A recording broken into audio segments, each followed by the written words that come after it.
Oh yes. So hello. Good morning to everyone that is tuning in from wherever you are. Welcome to today's edition of the market snapshot. So today we have a very interesting session coming up after the Canadian elections that have been going on from yesterday, and we're also looking to see the Bank of Japan coming in this week. So we're going to have a small refresher on that. And of course, I would like to welcome you all from Trump's national emergency that we saw happening in yesterday. So, hello, Paul. Thanks for being the first person to come in.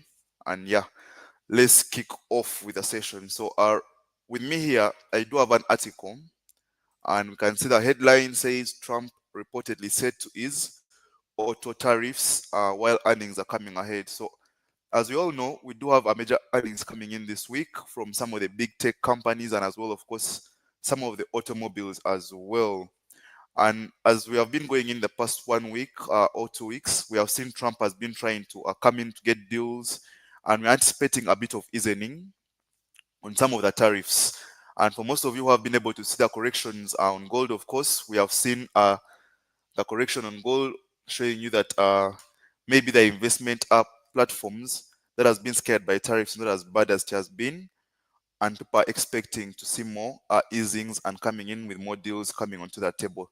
So in this article from investing.com, we can see that the US stock futures point slightly higher following mixed trading in the previous session.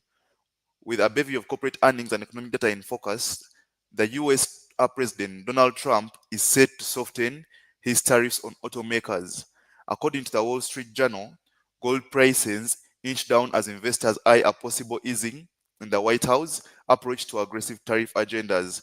So, why this article is coming out like this is because when people are anticipating that the tariffs are going to be heightened or the trade was going to continue, the investors tend to run away from currency bonds, particularly the US dollar, and run to a safe haven.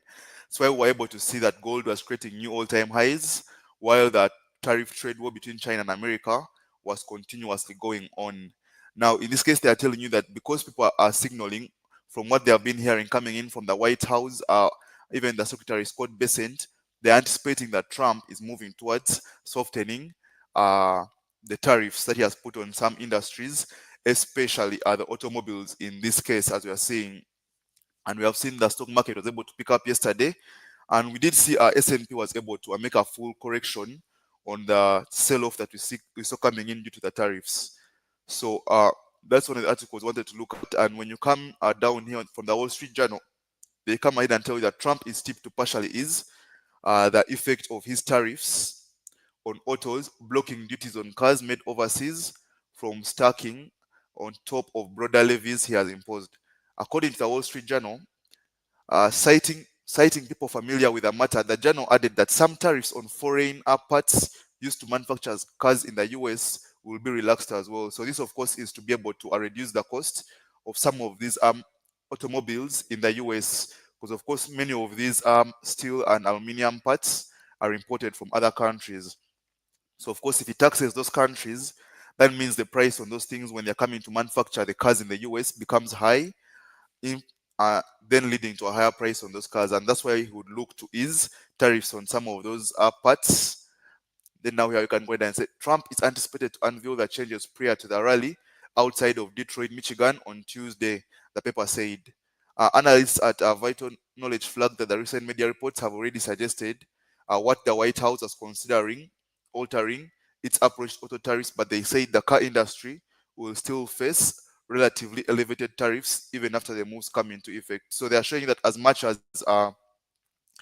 he's going to ease some tariffs on automobiles, they are still anticipating that the prices on these autos will still be slightly higher, irrespective of what he will go ahead and do by easing some of the tariffs on autos.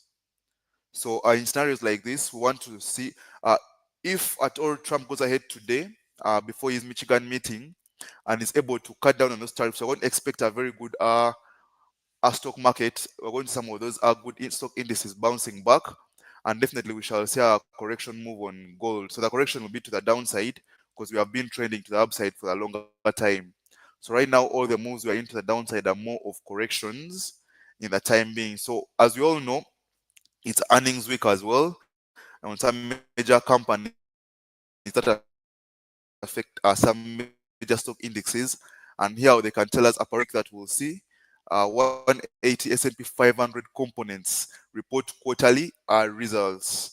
Now, this is going to be very crucial for the stock markets because people want to see in the first 100 days and in the first quarter how have Trump's tariffs affected these major S&P companies. Because these are some of the biggest companies in the US that add to their GDP, and they can easily use this to measure inflation, or if Trump's tariffs have been able to be inflationary going forward. So, as they can tell you here, highlighting the set of results prior to the open on Tuesday, are beverage makers Coca-Cola, we have drug company Pfizer, streaming services like Spotify, credit card Visa, also due to report after the bell opens, as well as coffee house chain, Starbucks as well, and Oreo maker models. So if you're familiar with some of these things, these are some of the biggest companies, not just in the US, but globally as well. Of course, when you speak of Pfizer, we saw them in the COVID vaccine.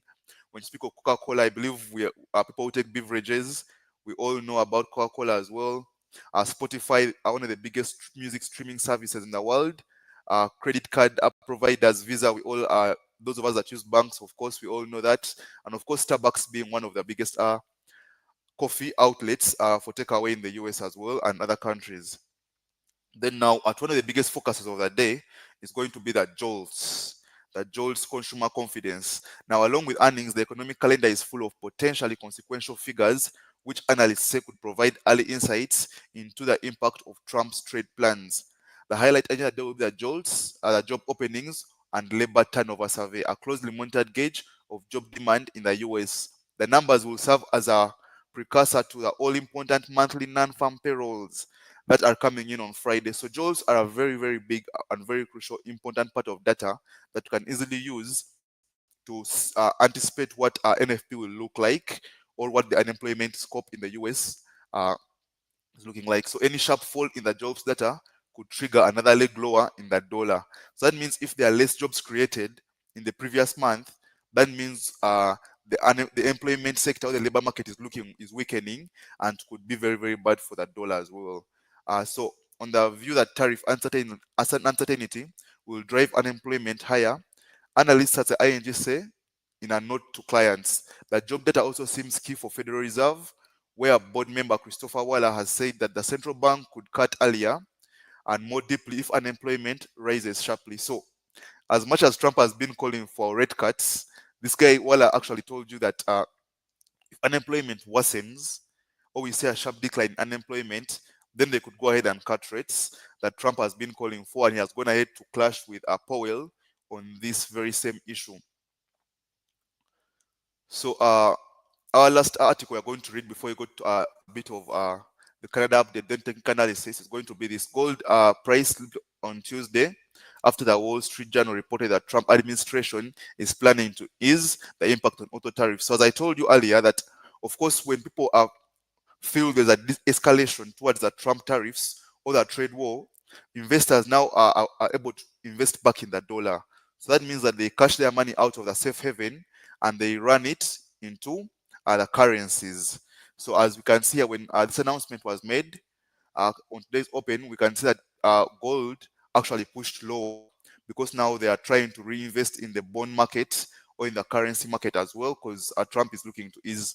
It's reported that Trump is looking to ease the tariffs on automobiles, particularly. So, in an interview with CNBC on Monday, Treasury Secretary Scott Bessent said many countries have offered very good tariff proposals to the US. He also stated that the Washington is in contact with China, and that it's up to Beijing to de-escalate the situation. Meanwhile, investors are also cautiously awaiting US economic indicators this week, which will include the Fed preferred inflation metric, the PCE price index. So that's basically it on focus for the US economy. We're looking at the earnings coming in the quarter to show us the impact of Trump, because we're now easing in on Trump's first 100 days and want to see the impact on the economy of the US. Are they feeling it yet, as much as inflation has been only going lower? Then we have seen that gold is in that correction move to the downside. ahead of the possibility that Trump may go ahead and ease tariffs, particularly on automobiles. In a similar spirit, we have also we can now go on to updates on the Canada election. So as we all know, Canada has been holding elections for their prime minister, and it's reported that Carney, the Liberal Party's Carney, was of course the winner of this election. As you can see, Canadian Prime Minister Mark Carney's Liberal Party has won Monday's general election. Now, why is this very crucial to economists right now?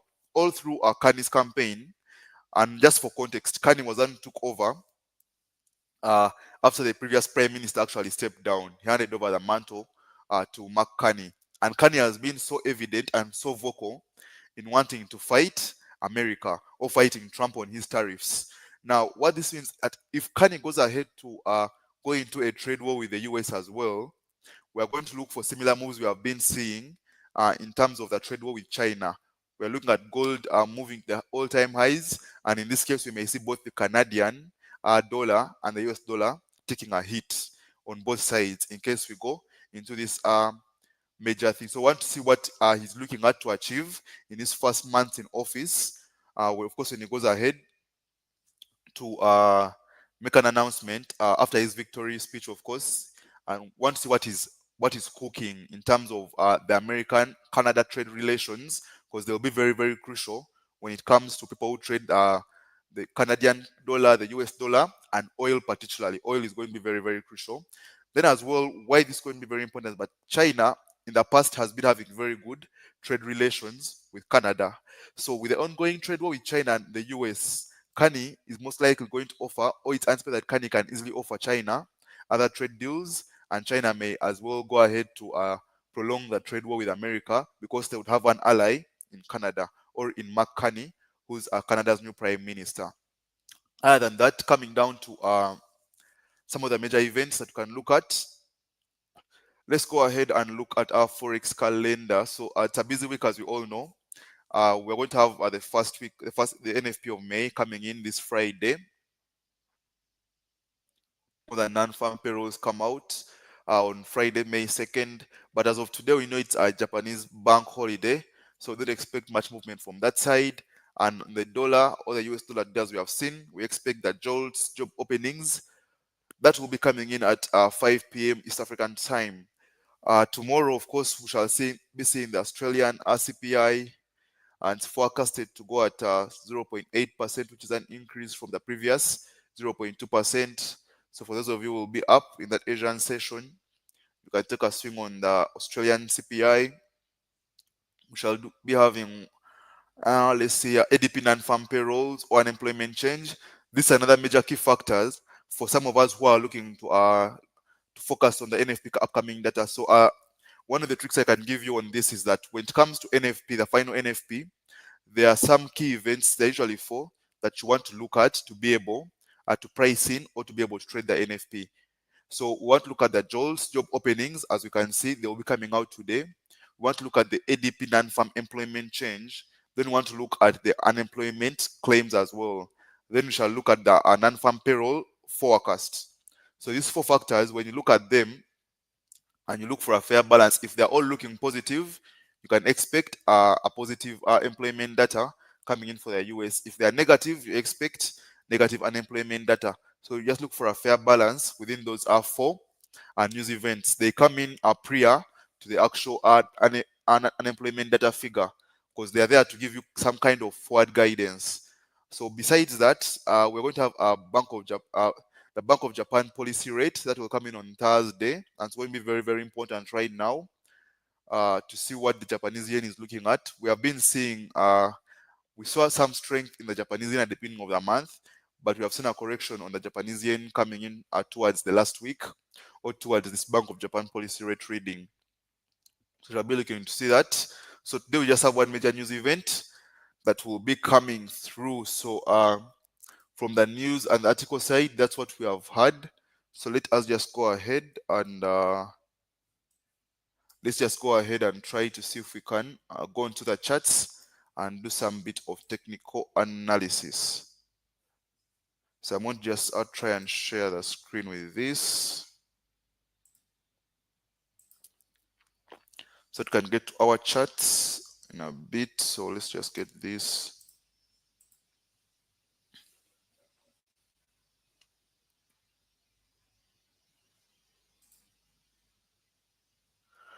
Yes, so all right. So this is the gold chart, but I think let us kick off with let's kick off more with the indices. Let's start with the dollar index and have a look at what is looking to transpire. So coming from the daily time frame, we have seen that, of course, as we say that from the trade wars, ever since Trump began imposing tariffs, we have been seeing a declining dollar, and you can see this clearly. So right now, we're seeing a bounce off a weekly demand level over here. But of course, we saw a rejection from, and we can look to see if price can give us some confirmations or a stronger correction. If we tend to see a break above this supply level, then we can anticipate the next free zone to be the one above here. It's on a daily time frame for the DXY. So if we tend to see a break above this supply or resistance level, then we can anticipate that the dollar will have a good strong move to this next supply level over here, because we do have just entirely a free zone of price action around there. Then of course, for us unspent sales to continue, we shall be able to see this demand level be violated, and possibly can continue tanking, or the US dollar can continue taking a hit. So we're within an area like this, or an area of interest from the daily time frame. Short-term perspective, we did see this big impulse to the upside, and we are seeing that currently we do have a breakout and a retest from here. So we are trying to see if we can have a move to the upside above this. Now these are intraday opportunities that you can look at. We can look for some up buys on the dollar intraday. Remember, these are just short-term moves you can look at onto the next supply level. If we break above this blue level over here, and to the downside, we can look take some sells into these particular areas of interest as well. So we can just look at those two perspectives going into today's sessions, especially in the New York session. To be very important to see how the JOLTS job data comes out. If it comes out positive, we can say a move to the upside into these levels. If it comes out negative, we can see the dollar taking a hit to the downside as well. So that's as far as the dollar index is concerned. That's the general outlook on the dollar index. Now, this will basically guide us when you're trading, of course, pairs like GBP USD, Euro USD, NZD USD, some of the major US dollar pairs. We can be able to use the dollar index to try and relate. Kindly don't do that on gold. If you try to correlate the dollar index with gold, it will take all your money, because the correlation is not that it's not that spot on. So we can look at this. This was my anticipation on the JPY index yesterday, short term. Now this is a JPY basket that I tend to use to trade the Japanese yen. So from the daily time frame, we did have a resistance here that we broke above on a lower time frame, but we can see that it's still within a daily supply level over here. So within this level, you can just tend to look for confirmations as well, and see if price can be able to go lower, or if it can continue going up to the next free zone. We did see we had high momentum coming in yesterday that violated this supply level over here, and the best possible place to take the next trades would be the next supply level that will be above here. Being in a bearish area of liquidity, or in a bearish supply level, I remain bearish on this. This one was violated. We saw the momentum here and failed to provide any kind of confirmation. So with this, we can see a move to the upside, or we can see a clear breakout of this level is here. We can still see we have a breakout that has already occurred here to the downside, but this will be a very risky trade to take.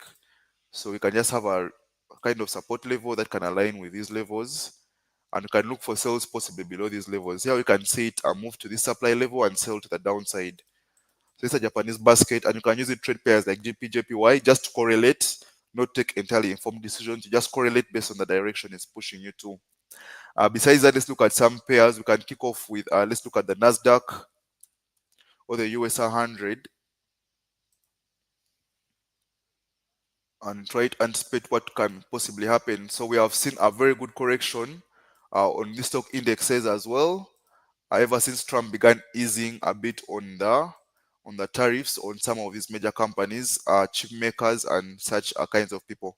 So as you can see, from the previous uptrend we did have a break below this particular kind of like trend line that we had, and we can anticipate a correction towards this area, and we can look at the possible zones price can push to. We have the level over here, and we have a level above these areas over here.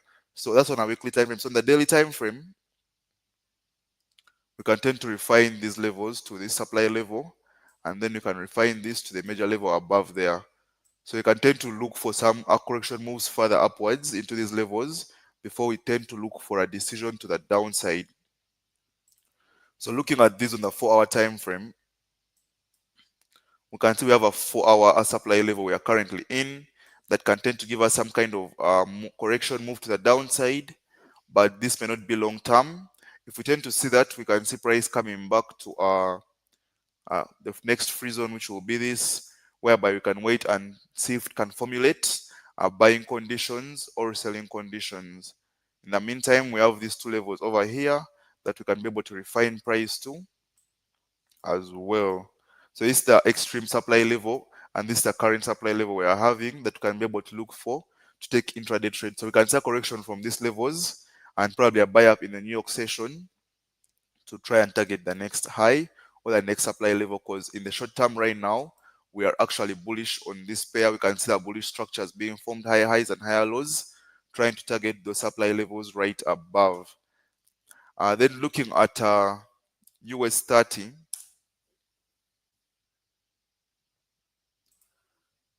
so we had this big sell-off to the downside, and then we can now see we're having a correction to the upside. So this is a weekly time frame. The previous week was strongly bullish. Coming onto the daily time frame, we are seeing the same bulls are rising, and they're trying to target the next supply level that's way up over here. So in order for price to get there, we can anticipate that's going to break above these resistance levels. Let me just highlight them this way.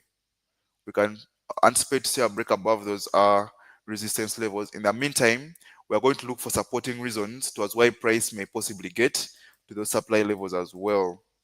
So if we look at the 1-hour time frame and you're looking for supporting factors for the supply levels, we have seen a demand level right above here, and then we have seen this other demand level that price is currently trying to reject right now. So if we see this edge higher, we can anticipate a price to continue this move to the upside as well from here. We can anticipate price continue some moves like this, try and target those supply levels that are above that we're trying to get into as well. That's on the US 30. So looking a bit on the commodities side, we can look at gold. So as we said, gold has been a bearish correction. Of course, we know that on a long time perspective, or the higher time frames, we are entirely bullish on gold. But short term, ever since they began hinting a bit on tariff easing and all that, we have seen this correction move to the downside. So right above here, I have these free zones marked up, and the area I was focusing on is a 4-hour area. If price was to break above this 4-hour area, we would see it push to these other areas, but we're able to see that this area was able to hold price and is trying to push it lower to possibly the next demand levels as well. Now, if we see a positive JOLTS data or JOLTS job opening data come out, we can see price go ahead to push all the way to this daily level. Now, this is a daily demand level that price would possibly target if we see it break below those zones there. So if we see price break below these zones, this is the next area price would be targeting. So we'd be looking for selling opportunities to the next opportunity, to that next area, sorry. If we see price break below this area. Other than that, we can see these areas or the demand levels in between here may it come in to try and support some bullishness intraday. And as we wait the JOLTS job opening data to see if it supports this kind of move to the upside. Currently, we can see that sell-off is coming from this supply level over here. That is in the 4-hour zone, and it's pushing price lower. We have seen it shift below, have a retest on this level here, possibly push to these areas where we can look to take informed decisions.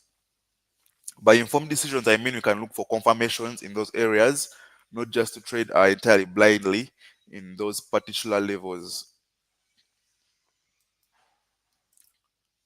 So that's the general outlook we're having on gold. We do have these demand levels where we can look for confirmations to buy from, and we do have this support level that if price breaks below, we can see it sell all the way into the daily demand level where we can look to take other informed decisions as well. Other than that, we have a big resistance level on the 4 hour above here, and if price happens to break above these resistance levels, then we can be able to see it buy up into any of these free zones, or even buy up and create new all-time highs to continue the trend in general. Now, drifting away from gold, we can look at something on the Japanese yen as well. So, in the Japanese yen, we did see price fail to close above this high. We wanted price to close above this high and then provide a retracement to the downside. But instead, what we saw was price came back into the 4 hour demand levels. So we did have this 4 hour demand level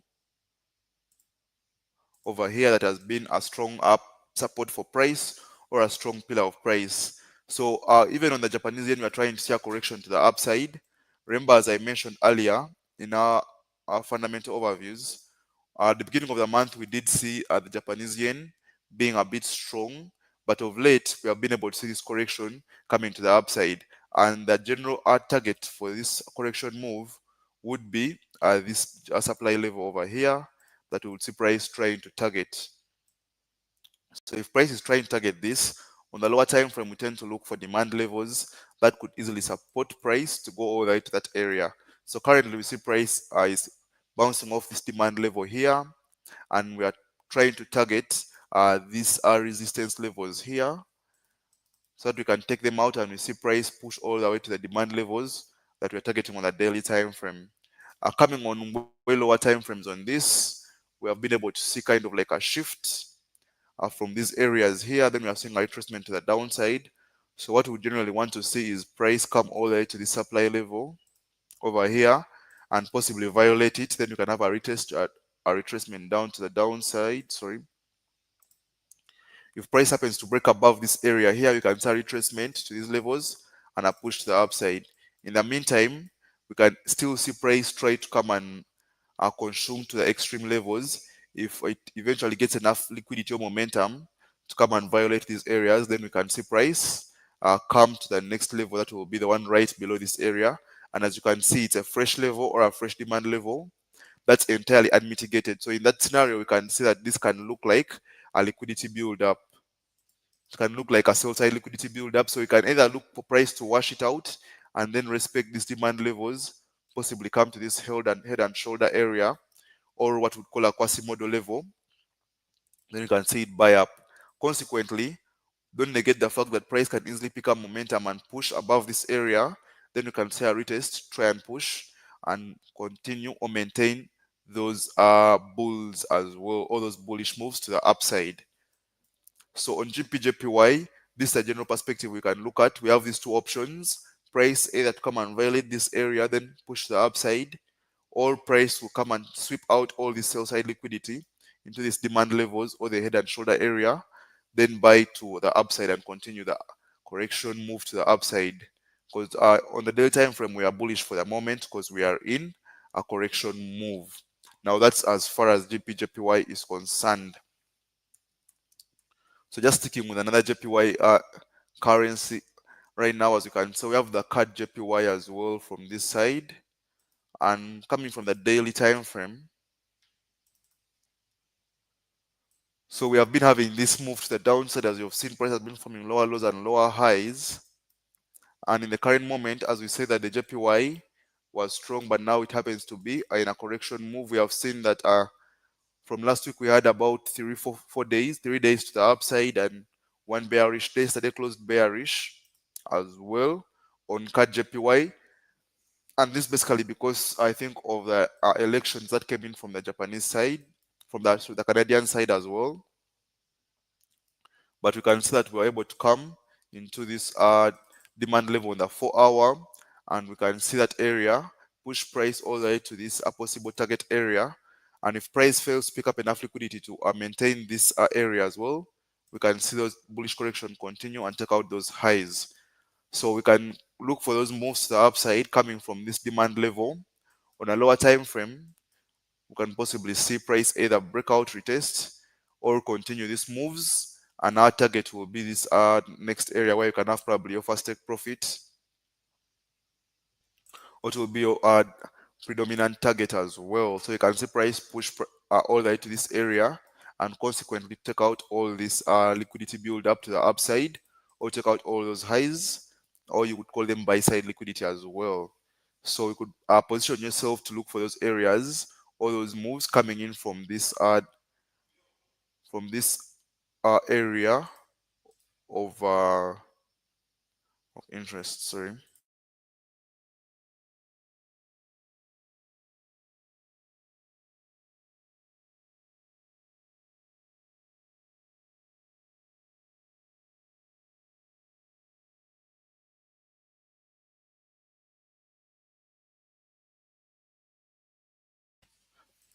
Sorry about that. I had a sound disturbance from somebody nearby.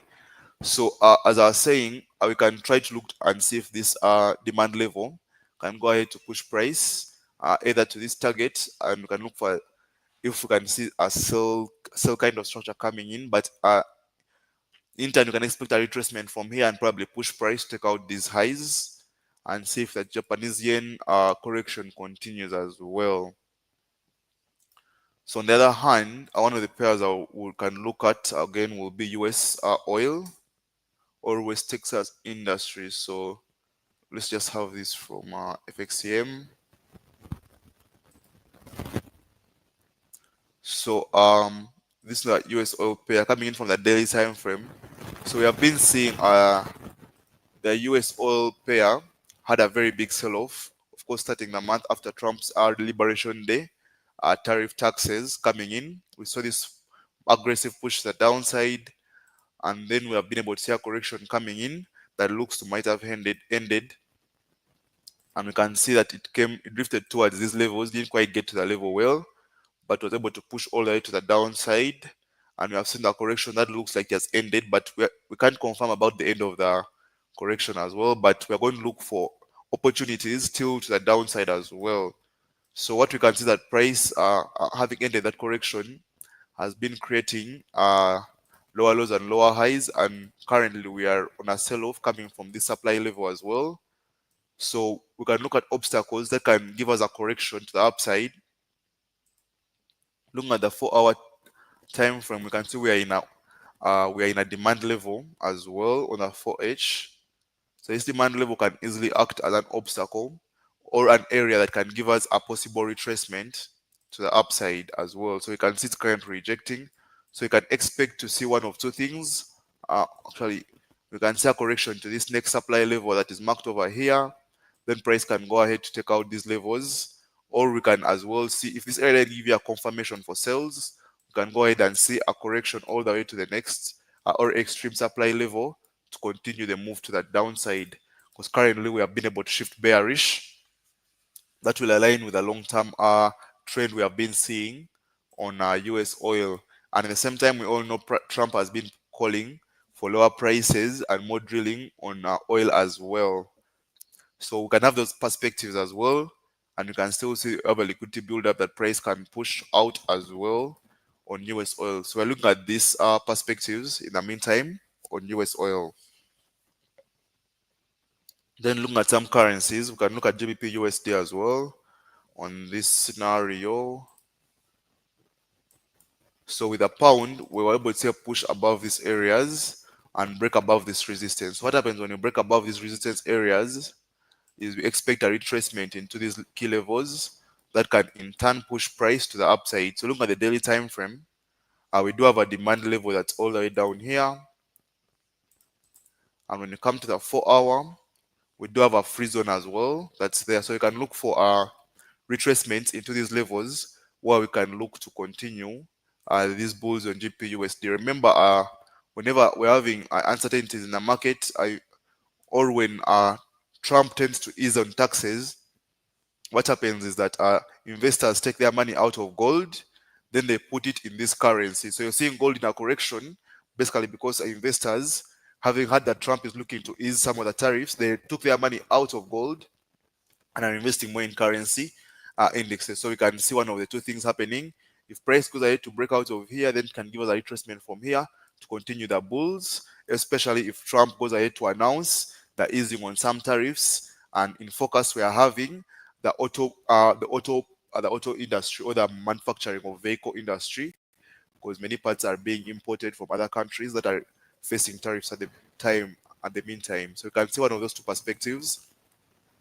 So the idea behind having two perspectives and areas of interest is to learn to be fluid with the market. If price is trending to the upside, sometimes it won't necessarily come down to the extreme levels. It can decide to shift from here, give us a retracement, then we can reprice ourselves for that as well. Then lastly, we can look at Euro USD. So Euro USD, the outlook will not be so different from GBP USD, because we are seeing ever since gold began its correction, Euro USD has done the same and it's pushing to the upside because the investors have more confidence in some of these currency bonds. When tariffs tend to be eased or to be cut back at the same time, they're investing in the bonds. So ideally, currency bonds have what they call a yield, a value on them. So that means that when you invest some money, there's a multiplier effect. It could be 4 point something, that if I invest in this currency now, I'll get 4 times this amount when the currency yields. That's why investors look to invest more in bonds. So a small ease in trade wars, and they're investing back in wars because the yield becomes more favorable for them, and they tend to make more money when they're trading these kinds of currencies. So I can go ahead to support some of the factors we are seeing on Euro USD and GBP USD. So on Euro USD, we had a strong bullish day yesterday, so we'd expect a retracement today, and we are seeing it's trying to push probably into these demand levels that we can be able to refine to these zones over here. So we can see this happening as well. It's a possibility we can be targeting these areas on Euro USD. If price goes ahead to break below these lows. So you can see a deeper retracement on Euro USD into these levels here, then a push to the upside. Remember, the general demand level will be the whole of this. We can see that big bearish candle. So all of that area is a general demand level, but you can go ahead to refine it to this level as well because it's much more visible. And if price breaks below this area, it will want to take out all the liquidity below and push to the upside. So Euro USD, we are looking at the same perspective as GBP USD. And if we see this happening, yeah, we can also see GBP USD go ahead to take some buys. So other than that, in the meantime, I would like to remind you guys that feel free to sign up for all the classes we are having all around different locations in East Africa, from Uganda to Kenya to Tanzania. We do have free physical classes in Uganda and Tanzania, happening Monday to Friday. So feel free to check the links in the bio as well. And we as well do have online classes. We do have the beginner class 8 p.m. to 9 p.m. every single day. And we also do have the advanced online classes that happen at 11 p.m. And the links are all below. Other than that, the latest episode of of the Bullish Banter features one of Tanzania's finest traders, and of course he's in a mother tongue, or he's in Swahili, and giving you the ins and outs of how traders are being misled in 2025. So go ahead and listen to it. It happens to be in Swahili to try and be able to connect with the majority of the people down there. So feel free to go and check it out. That's the Bullish Banter latest episode as well. So meanwhile, for those of you who are into entrepreneurship, feel free to check out our Financially Incorrect podcast at the same time, uh, in that same spirit. So in the meantime, let's go through some questions that we could be having in the comment section, and we try to navigate some of them. So for starters, I think we'll look at what are your thoughts on GPUSD and USD So I've just shared my thoughts on GPUSD. We're looking for that correction into the demand zone. Then you can be able to see if you can get some confirmations for buys from that particular area. So for GPUSD, that's what we're looking at. This was the outlook. This was the major demand zone we saw. We can look at the correction, go below this low, come into this area, and we look for buys. and it's similar to what we have seen on Euro USD at the same time. Uh, and USD KPY, I believe you mean USD JPY. I haven't come across a pair known as USD KPY yet. If it exists, then I'll do more research. But I think it's USD JPY, so you can look at USD JPY before we go into the next question. So let's just look at this. So USD JPY, still from the JPY perspective, we have been able to see that the JPY was strong at the beginning of the month, but we are seeing this correction come up as well. And we can see on the daily time frame, we're into this daily demand level as well. And to refine this, we can see that we have an extreme level below here that you can see price pushing to. So we have two areas you can move from. So right now, price is trying to hover from that area. So you can see buys on USD JPY that can go in possibly until this next supply level as well. And for these buys to be valid for a continuation purposes, you would want to see a break above the current high.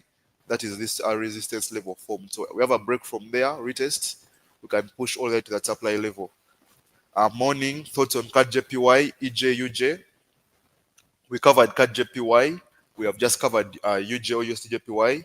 So you can look at Euro JPY, and I believe the perspective won't be so very different, as you can see. So we can see from the Euro JPY, we do have as well a daily demand level that is right marked over there, and you can see price has come into it, coming onto the 1 hour time frame.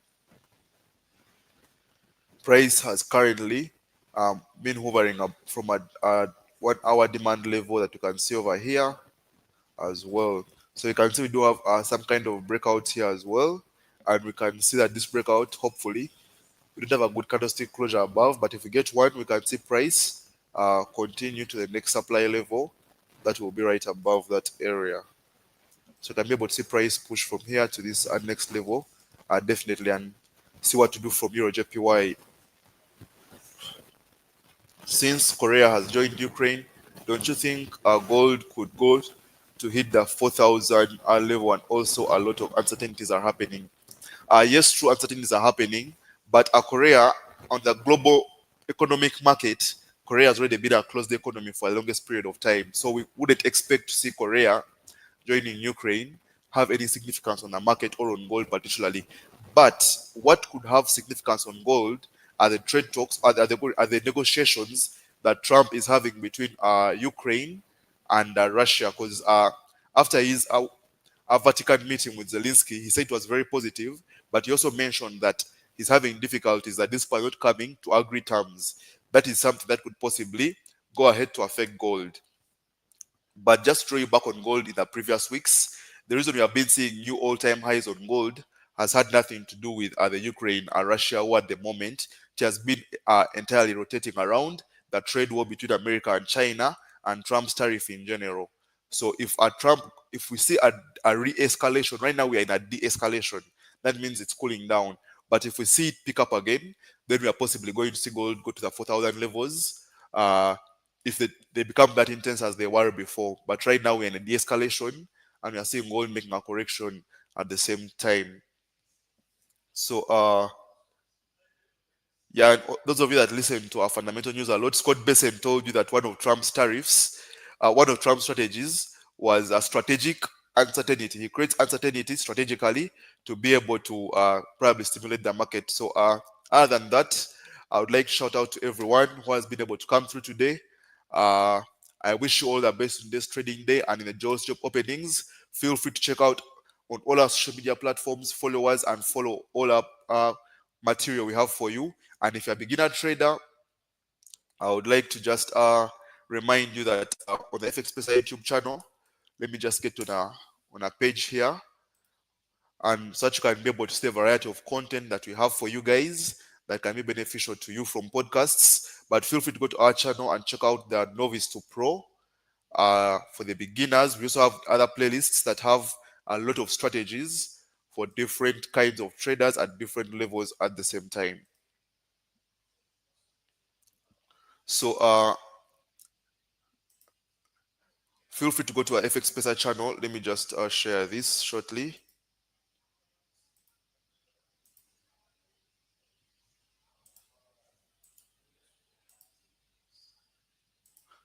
So I'm just trying to share this FX Pesa YouTube channel as well to just give you a variety of the commodities we have for you guys that can help you out.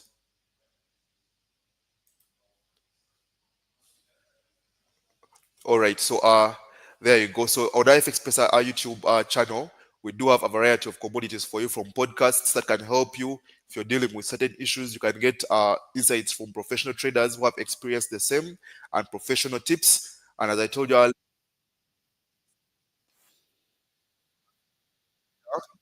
and is sharing a lot of information on mentorship and mastering the markets. There's a lot of episodes you can go through. And for those of you looking to elevate your trading careers or elevate your trading channel, you can come over to playlists, and there is a lot of information that you can use, starting with a novice to pro with Rufus here. Then we also have a novice to pro that's entirely in Swahili for you guys. So feel free to check it out. And yeah, other than that, I wish you all the best. A blessed Labor Week, blessed jobs, unemployment data. So until next time, we meet.